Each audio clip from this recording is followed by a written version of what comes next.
नवरात्रि का दूसरा दिन, जब श्रद्धालु मां ब्रह्मचारिणी का पूजन करते हैं। लेकिन क्या आप जानते हैं, मां ब्रह्मचारिणी की तपस्या इतनी कठोर थी कि देवता, ऋषि और स्वयं भगवान शिव भी चकित रह गए थे। आज हम आपको सुनाएंगे मां ब्रह्मचारिणी की दिव्य कथा, जिसने पूरे ब्रह्मांड को तपस्या की शक्ति का महत्व समझाया। मां दुर्गा का दूसरा स्वरूप है मां ब्रह्मचारिणी। ब्रह्म का अर्थ है तप, ज्ञान और सत्य, और चारिणी का अर्थ है आचरण करने वाली, यानी जो तपस्या और संयम का पालन करने वाली हो। मां शैलपुत्री पहला रूप के बाद, जब माता पर्वतराज हिमालय के घर प्रकट हुई, तभी ब्रह्मचारिणी का स्वरूप सामने आया। बचपन से ही वे साधना और भक्ति में लीन रहीं। देवताओं और ऋषियों ने माता को बताया कि वे भगवान शिव की अर्धांगिनी बनेंगी।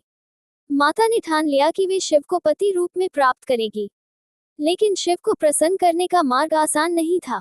माता ब्रह्मचारिणी ने हजारों वर्षों तक कठोर तप किया।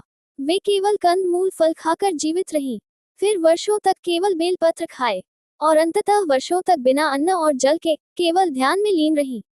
उनकी तपस्या इतनी कठोर थी कि उनका शरीर कमजोर और दुर्बल हो गया, परंतु उनका तेज और आभा और भी प्रखर हो गया। इतनी कठोर तपस्या से तीनों लोकों में ऊर्जा का कंपन फैल गया। देवताओं को लगा, इतनी शक्ति यदि असुरों के हाथ लग गई तो क्या होगा। वे सभी ब्रह्मा, विष्णु और शिव के पास पहुंचे। भगवान शिव ने माता की तपस्या से प्रसन्न होकर प्रकट होकर कहा, हे ब्रह्मचारिणी, तुम्हारी तपस्या ने संपूर्ण ब्रह्मांड को पवित्र कर दिया है। मैं तुम्हारे धैर्य, संयम और भक्ति से प्रसन्न हूँ। तुम्हें मैं पत्नी रूप में स्वीकार करता हूँ। यही कारण है कि मां ब्रह्मचारिणी को तप की देवी और भक्ति व संयम का प्रतीक कहा जाता है।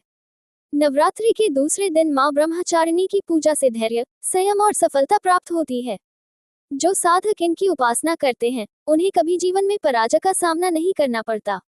मां ब्रह्मचारिणी हमें सिखाती है कि सच्चा फल कठोर साधना, संयम और अटूट विश्वास से ही मिलता है।